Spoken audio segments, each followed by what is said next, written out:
मुल्क के दीगर शहरों की तरह जिला हंगू में भी सहाफ़ी बरादरी का कश्मीरियों से इजहार यकजहती के लिए रैली का इनेकाद किया।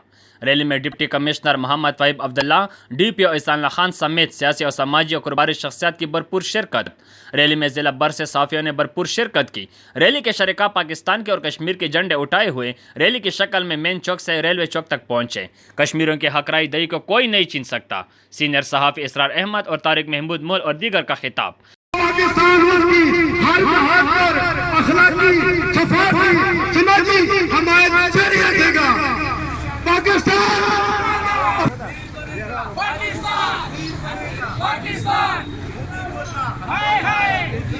अक़वाम मुत्तहिदा समेत आलमी बरादरी कश्मीर में मुसलमानों की नस्ल कशी का नोटिस ले। अक़वाम मुत्तहिदा अपनी करारदादों पर अमल कराने में क्यों नाकाम है? सऊदी अरब और मुत्तहिदा अरब इमारात का हिंदुस्तान की तरफ जगाव पाकिस्तान की सफारती पॉलिसी की नाकामी है। अफवाज पाकिस्तान के शाना बशाना सहाफ़ी बरादरी कश्मीरियों के हक़ के लिए हर पौम पर अपना किरदार अदा करेगी। कश्मीर पाकिस्तान की शेरक है जिसे कोई भी पाकिस्तान से जुदा नहीं कर सकता। कैमरा टीम के हमरा निसार बंगश, DNN न्यूज़, जिला हंगू।